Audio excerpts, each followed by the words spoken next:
America is the land of opportunity. Our founders believe that every individual has the God-given right to pursue their greatest potential, the freedom to flourish and govern themselves as individuals, families, communities, and a nation. And our founders worked tirelessly to develop a system of government that would protect that liberty. This belief has made the United States the freest and most prosperous nation in history, and a shining city on a hill, an example to the rest of the world. On American Lives, we'll talk with individuals who have pursued their American dreams and made the most out of the opportunities guaranteed to them at our founding. These incredible men and women share the stories of their success, their love for our nation and its history, and why they consider the work of the Ashbrook Center so essential in educating future generations about the history and principles of America.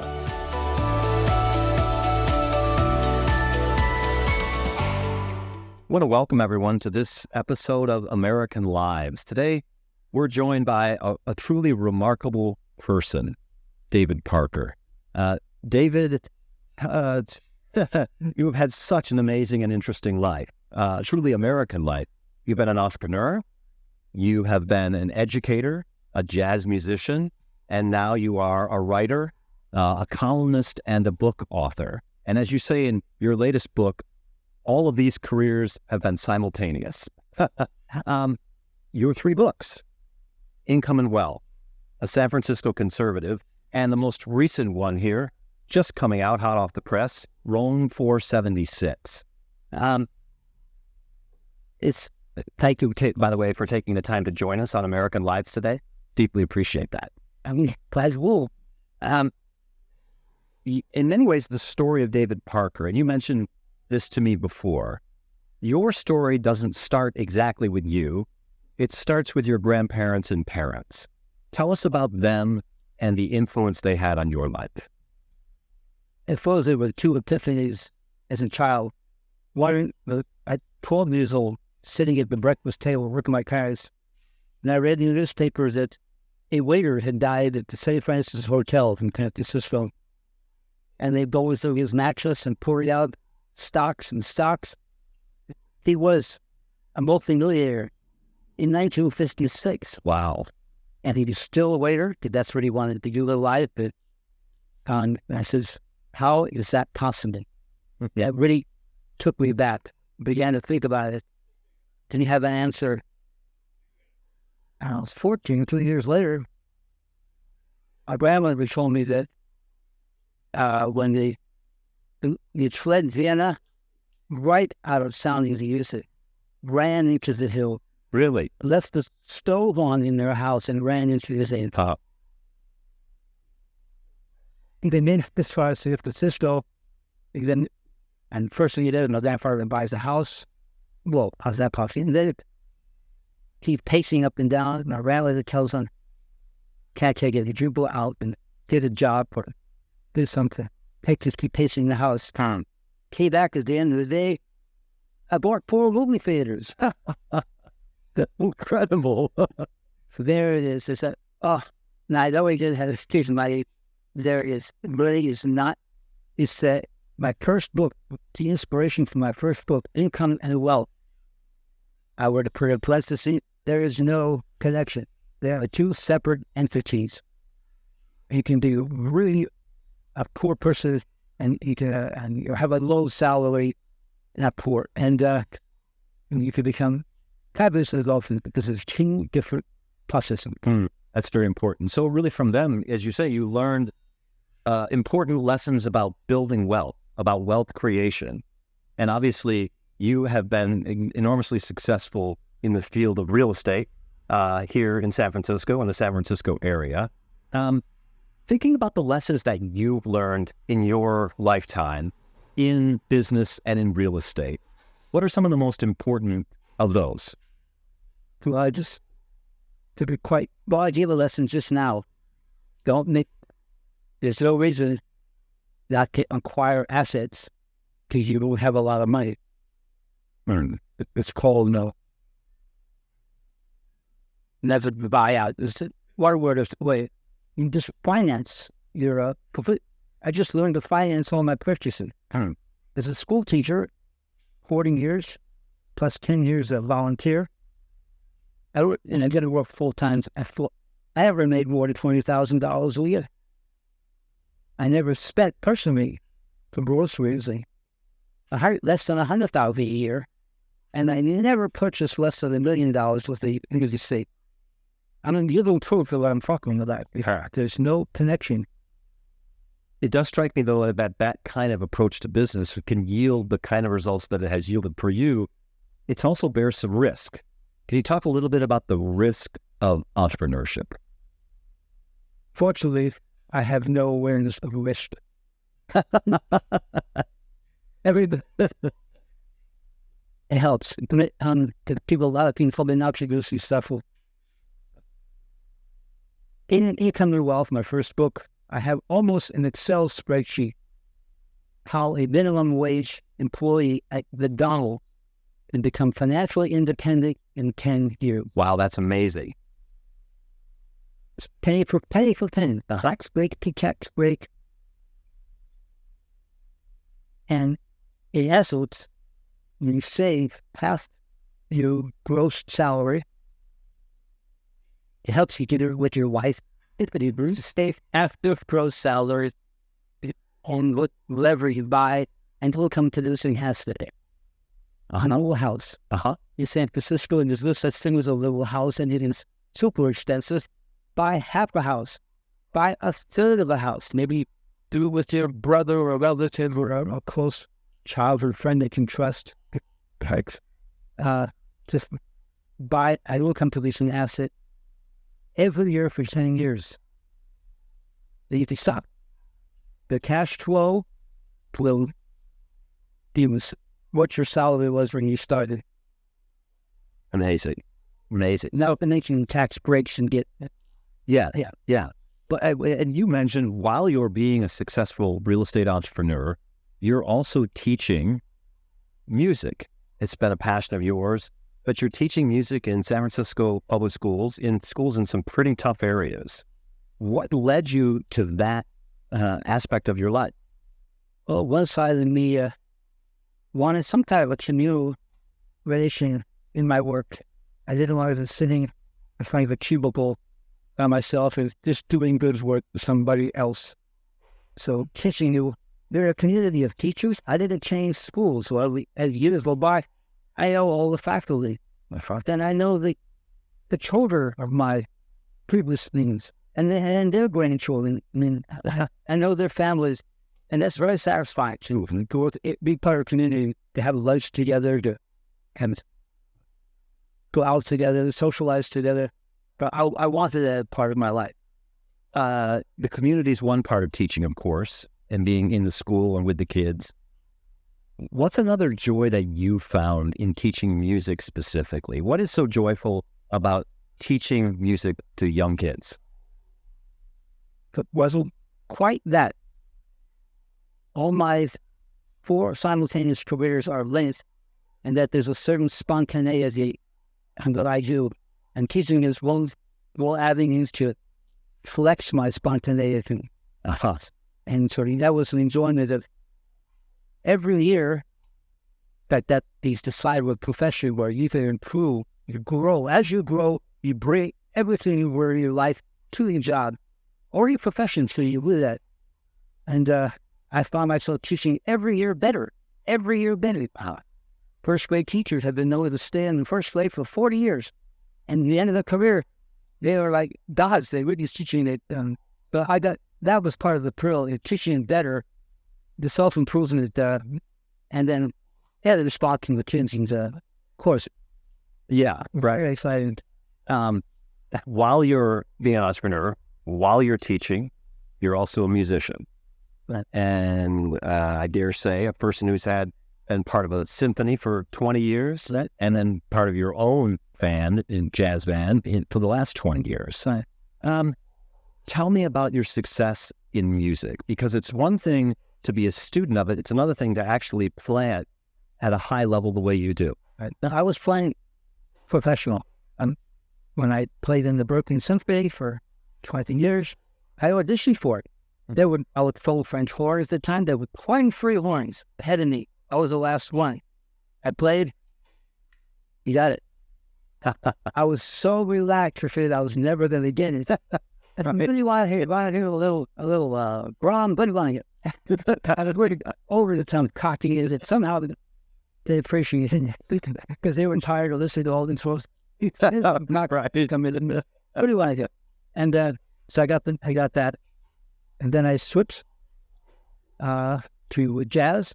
I got very serious, and my band twice headlined San Francisco's Fillmore Jazz Festival. Wow! Big stage in front of hundreds of people. Yeah. So I had some of the best musicians in town. What attracted, if you don't mind my asking, moving from classical music in an orchestra, symphony, to jazz? What attracted you to jazz music? I guess I always liked it. I can remember the first day I finally really stood in Thelonious Monk. Aha. I came home from school sick. I think it was in the 8th grade.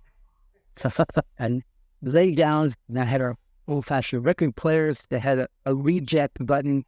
So when I got to the end, they went back and played it again. And I saw a suit. When I first put it on, I'm listening, and I'm sure I get this. When I woke up, after hearing it 13 times, unconscious, sorry, about I was saying, I got it. You understood it. I understood it. And it was just, so I fell in love with jazz. We get people. People sometimes say that jazz, and I've heard it described this way, that jazz is America's classical music. That's the other way I would have answered your question. Classical music and jazz. And what's the connection? Because I think most people think there's classical music over here, and then there's things like rock and roll over here, and they don't quite know where jazz fits. As the official level or compositional level, they're all the same. It includes the music from India, from Africa, from anywhere in the world at its best. Everybody understands the same things. It makes it great. So some of the best rock musicians, the Beatles, for example, and McCartney and Lennon, are real composers. Their musical will be heard 200 years from now.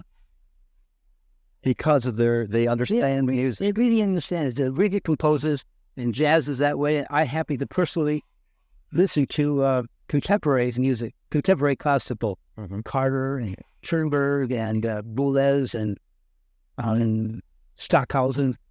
I put that on before I go on the set. He and the guys of Anthony playing, and I'm playing all the modest. It's all the same. And I was surprised to read in Miles Davis' autobiography, he did the same. Is that right? He listened to Stockhausen before he went on the set. Yes. So it gets your mind and your musical heart ready. Yeah, your mind is creating more interesting, more unique, more personal music. They're not playing with the solo last year. I told my band once, don't play what you played last week. So we can... The improvisation part that you were mentioning. Yeah. I'll play go with you. Yeah. Your other career, which you've been pursuing, is, as we mentioned before, writing as an author. You're a columnist now. You're a commentator. You're an author of these books. Your latest book is Rome 476. How does that theme of improvisation fit in your writing? I write spontaneously. You could say stream of consciousness. The downside to that is that it's as it being wasteful because it's not done from an outline. I not think first and write. I write first and think afterwards. And they spend all day writing, and the last sentence, the effort it took to get that last sentence, it's finally right and finally good, and I'll throw everything away and start the next day with that sentence, because that next day might flow really well because I effort it down to get the right, because you got that one insight. Yeah, and you will get that without putting in the time. So I'll go to work either if I'm not inspired, no excuses kind of thing. Yeah. I've one time heard writing called thinking out loud. That in the act of writing, it forces you to think, as you said. That's for sure. because when you write down and somebody might read it and they'll go, man, that who you are, So, yeah, you're forced to think and be able to stand and defend with you what you wrote. Yeah. So it's very good training, very good training. Yeah. I went back to school as an adult and to study economics and money building, not to learn how to make it, but to learn how I made it. And I signed up for a graduate class in economics because I had a master's degree in music. I figured I can do that. We go, whoa, I don't understand my word. I didn't know economics 1. Okay. But then economics 1, you better take some algebra too. Oh my God. So I'm taking algebra 1. That was in Goldwyn Gate University in San Francisco, which is caters a little bit to adults. And I just took every single class, undergraduate and graduate class in business and economics and government, and he got a master's degree in economics. Actually, I don't want to go any further. I didn't see the benefit of going any further. And so I have post-college graduation. I have 35,000 hours. Wow. Completed and studied in economics. Wow. So as you say, you learned what you did, political economy. Yeah, that's interesting because, I mean, if I notice a theme, if it's improvisation linking these aspects of your career, improvisation requires freedom. You have to be free to improvise. And I've heard you describe your own political philosophy and your own political economy as classical liberal. Correct. What does that mean? For the 18th century, they spelled it out clearly. The founding fathers spelled it out clearly that we want a nation and social, political, and economic freedom. They said those words. The Declaration of Independence says life, liberties, and pursuit of happiness. Right. Jefferson changed that expression from law, took property out. The other little common sense is we let that back on the cell. So he couldn't pursuing happiness. If everybody ring, right. very nice. And in fact, one of the things that you argue in your book, including your most recent book, is that you embrace this philosophy of freedom not because you're not being generous, but because you believe it's a great generosity to people to be free to flourish. So I'm flourishing because I'm free. But I want everybody to be flourish. Well, you got to be free. You got to be free. So what's special is that the Tocqueville has a very nice sentence. All Americans should lead democracy in America. The Tocqueville, 1835. He opens up with America. Get rid of slavery. You're out of your mind. What are you doing? You are about to become the greatest nation on earth. Just to wreck it. And Kev, who are the most responsible people in the world. People in Kentucky, in the backwoods, in log cabins, are reading the newspaper, discussing international events. In Europe, the farmers are not, or eating peasants are not discussing international events. They're just doing their work. So that's just unbelievable. And unbelievable what's about to happen in this country. And it's not a coincidence that in fact that these great men, our founding fathers, get all came at the same time. They had enough of this class society and rigidness. They weren't born into wealth. Youth have no chance. And so we had a body of great people to sit down for 90 days or whatever, 120 days to write a constitution on one page. Yeah. They got it right. They got it right. It's glad to hear you say Tocqueville. No, I'm glad to hear you say Tocqueville because all of our senior students who are Ashbrook scholars at the Ashbrook Center, I teach the class, we all read Tocqueville from the first word to the last, because I think you're absolutely right. There's so many important insights in there about what makes America work. I majored in French, so I say Tocqueville, of course. That interest in America and American history and American principles. Obviously, you're a friend to the Ashbrook Center and our mission. What has, given your interest in American history and principles, what has attracted you to our mission? Well, yeah, we're kindred spirit. I wrote stuff that deep infinity is intuitive, and I'm living in San Francisco and in California. So my second book, A San Francisco Conservative, all has to do with say, you could say, okay, otherwise nobody wants to read it. Right. And so who will read it? I'm having a hard time getting it published. They realize that from your news, from your letters, solicitation letters, you're teaching that, and your students are really that. So, my brother's a filmmaker, and he's successful. He's in 6 or 7 films, but they cost $1 million, $2 or $3 million a crack. Be paying for them. That's right.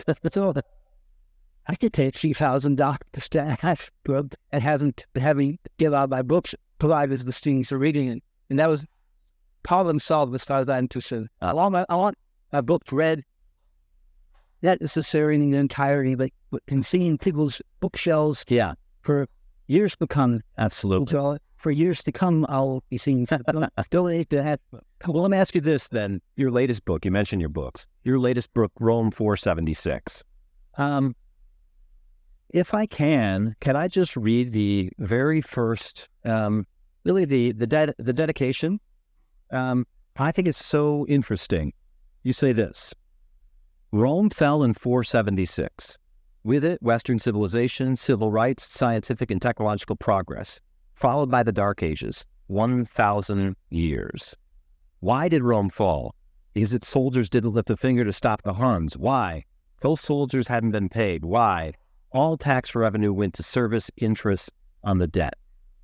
In a country that is, as you know, where we have the national debt spiraling absolutely out of control, what's your warning and your lesson for us in your latest book?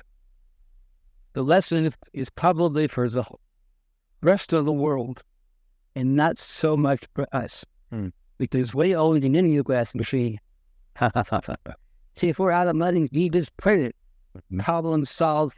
Inflation, if you have some savings in the bank, you just buy. That will solve the problem. We will collapse. But if you don't want to be in that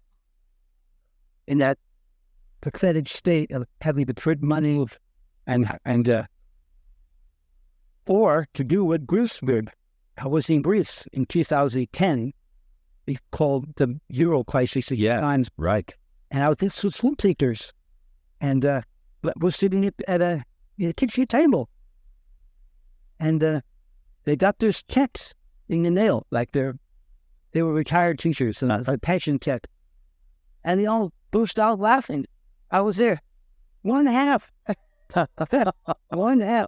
And they all laughed. It says, he didn't deserve what we were getting. The politicians ran off the saying, vote for me, and I'll double your pension. I'll do all these kind of things that the progressive politicians will advocate or promise. And so we didn't object. We were getting paid too much. And so we'll solve our problem that way. We'll cut Social Security 25%, 15%. We'll cut Medicare, maybe the Medicare, much of it is the last 6 months of life, which was the half of it. Just to stay alive, if you are for those 6 months. Right. If people were paying over insurance, like they were before Medicare, health insurance would cost about $200 a month. Same as oral life insurance, property insurance. A young person would cost about $60 a month. Wow. That's what it would cost. I write about that quite a bit. Yes. And if you ask an old person who lived 6 months to live, you want to spend all your assets, you sell your home, everything to stay alive for 6 to 12 months, but you want to leave something for your children and your grandchildren. I'll leave something to my children and grandchildren. Yes, they would. But today, no one has that decision. There's no market for health insurance. No consumer is not deciding anything. Right. So everybody gets $500,000, not even asking for it. Mm-hmm. My father, who was successful, and he used to look at the tab at the restaurant, and buying the car. What am I getting here? He walked, I took him to the hospital, Boulder. He walks in. I don't care what it costs. Take care of me. Atypical sentence for him to say. And is that, that's not a good argument to cut back Medicare a little bit. There's a better argument. Right. And that's how we'll solve our problem. We'll not go under, but other country life. Yes. With a debt like that. One of the themes, though, that I've noticed in your writing, including in this book, is the importance of learning from history. That not to just talk about contemporary events and be a mile wide and an inch deep, but to get deeper, to think historically and have that inform our thinking. Tell me about how you approach that in your writing. I believe that every issue we're facing today has been faced in the past. Because there really are not new issues. And we're with journalism is the reporting of history from the perspectives of the moment. And that's what the news is doing. As if nothing before has ever happened, and that no one before may have a much better idea of how to handle what we're doing. Right. And it's not... I love reading Aristotle. And Aristotle has a chapter on poverty. If you read Aristotle, if I didn't say who it was, he would say, who's that person? It's just kind of sounds like us. Yeah, I was pausing about being the Greeks. Yeah, it's not just like us. You wouldn't know with 2,500 years ago. He says, but property, one way, yeah, the community owns all the property. That's one approach. Another way is, and it kind of, you split in half. Maybe he didn't use the words that the means of production should be owned by the community, but you could own your own home, kind of a mix. Or you can go complete freedom of ownership of all property. Aristotle says, I'm for complete freedom because it creates diversity. Hidden words, diversity, right? As if it's a new word. You want a more interesting, more dynamic economy, don't be controlling it. Yeah. It is worth 500 years so we can learn. And one of the things that's interesting to me about your works are, unlike a lot of contemporary commentators, you looking at history, it doesn't make you pessimistic. There's an optimistic thread throughout your writing. Where economists are predicting disaster, for example, well, and say the economists are almost always wrong. In fact, as a person, tell me about your optimism, especially in business, without through mind. All people in business, lots of minds, do not care what government is doing, what regulations, what political parties are all. People in business still see both parties equally, because each party has somebody else that also. Especially the business go around everything. Wall Street is almost created to go around everything. They're not worried about it. We all are very bothered as you get younger. They don't even come in together. It's I'm not worried about that. The basic laws of economics and money that are timeless issues here. High laws of economics and nothing to the intelligence. Yeah. The rate of return on saving is 1 to 2%. And that's what they are. No, the bank today, 0.1% on your savings stuff. 1 to 2%, that's timeless. The rate of return on mortgage lending is 2 to 6%. It is higher, like today, it's only because of inflation. But once inflation is, that's all that rate will drop back to 3% off. It's not, it's go ahead today is a nominal rate, not a real rate. The real rate is 2 to 6%. And the return on venture capital, where money is at risk, is between 3 and 5%. Your ways are earning more than that. And in really efficient market, the efficient market practices besides describes this profit under competition is just zero. True. Because you can throw a dart at the stock market page. Whatever lands on, buy it. Because if one stock starts to move ahead, professional brokers are on that in 1 second. The professional investors are on it in 1 second and bring that stock right back You're driving on the freeway, traffic jams up, you see one lane begin to move, don't go there, stay in your lane, of course, because everybody starts to go there, and then your lane is free. You're not going to get the model, right? That's the model. And so and economists have theories and predictions. It's all nonsense. In 2008, the famous financial crisis, there's a famous economist from Columbia University, something that the Indian said might be something like that. He was at an international settlement conference in Europe with hundreds of economists. He asked them, had any one of you ever seen the derivative?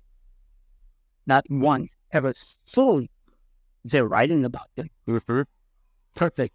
He said, I wrote him, this is what you said.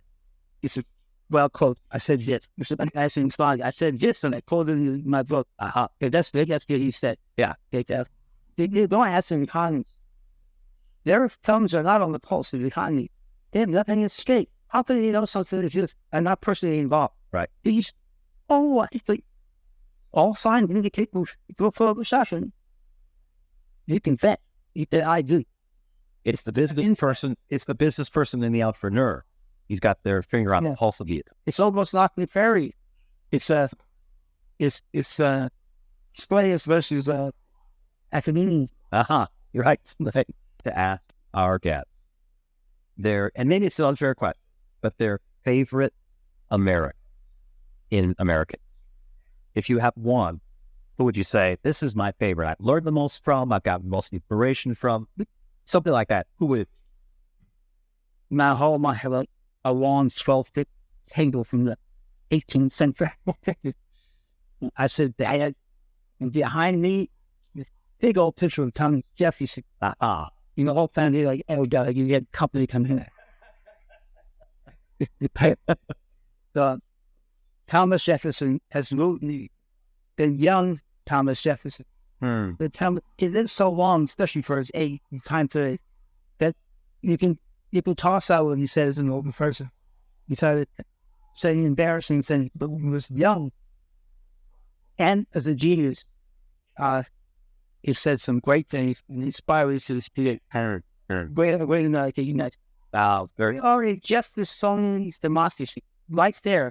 And that means that every person in the nation has the vote. Jefferson said, if you're afraid of that, you're afraid of democracy, leave. We're about to fight the Revolutionary War. Go now. If there'll be no king or queen, because they're governing so small you won't see it. And everyone has a vote, including your neighbor. And they don't even have an army. They go out and militant. Yes, you're right. You have to be an optimist. You want to be that? It's really not. My man. You live an amazing American life. David Parker, you have also lived an amazing American life. Thank you so much for taking the time to join us. Great. Thank you, Jim. American Lives is a production of the Ashbrook Center. Ashbrook strengthens constitutional self-government by educating our fellow Americans, students, teachers, and citizens in our country's history and founding principles, and the habits of reflection and choice necessary to perpetuate our republic. If you want to learn more or get involved in this vital work, visit our website, ashbrook.org. And if you enjoyed this episode of American Lives, please subscribe at Apple Podcast, Spotify, or wherever you get your podcasts. And also, please consider subscribing to The American Idea, the Ashbrook Center's podcast on the documents, debates, people, and events that have defined and continue to define our country.